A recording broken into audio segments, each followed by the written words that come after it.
Sebagai pengendara bermotor yang aman, kita harus selalu menerapkan safety riding saat berkendara, agar perjalanan kita aman dan selamat sampai tujuan. Berikut adalah beberapa safety riding yang perlu diterapkan saat berkendara. Yang pertama, sebelum berkendara, pastikan kondisi tubuh dalam keadaan sehat dan cukup istirahat, agar ketika kita berkendara, kita tidak mudah lelah dan mengantuk, juga supaya terhindar dari potensi kecelakaan atau insiden. Yang kedua adalah gunakan APD lengkap saat akan berkendara. APD yang harus digunakan di antara lain adalah 1. Helm. Alat pelindung kepala ini wajib kita gunakan saat akan berkendara, agar mengurangi resiko cedera serius pada kepala saat terjadi kecelakaan. Pastikan helm yang digunakan sudah lulus standar nasional Indonesia. APD yang kedua adalah jaket. Jaket ini perlu kita gunakan agar terhindar dari suhu dingin maupun panas saat berkendara. Yang ketiga adalah sarung tangan. Selain untuk perlindungan, sarung tangan juga berfungsi membantu pengendara untuk lebih mudah dalam mencengkram stang, apalagi saat kondisi tangan kita lembab.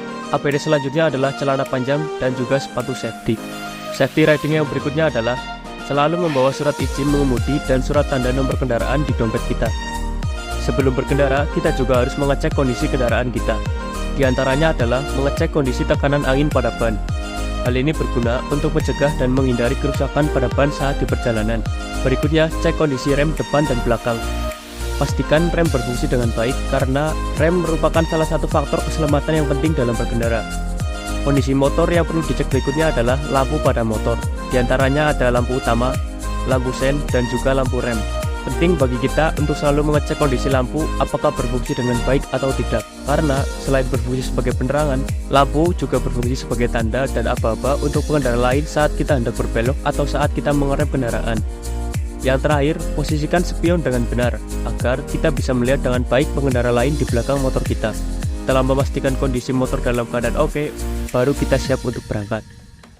Saat berkendara, kita juga harus tetap menerapkan safety riding, yaitu selalu berkonsentrasi dan jaga emosi saat berkendara. Penting bagi kita, pengendara motor, agar selalu tenang dan menjaga emosi di setiap situasi. Emosi yang tidak terkendali dapat mengganggu konsentrasi dan membuat pengemudi kurang responsif terhadap situasi di sekitarnya, dan dapat meningkatkan resiko kecelakaan.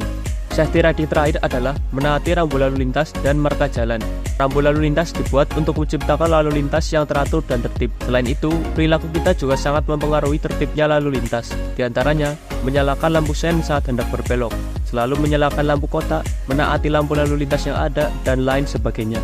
Mungkin terdengar sepele, namun hal itu sangat penting untuk mewujudkan lalu lintas yang tertib dan menurunkan resiko kecelakaan saat berkendara. Itulah tadi pembahasan mengenai safety riding. Kita sebagai pengendara motor harus tahu dan juga menerapkan safety riding tersebut di setiap perjalanan.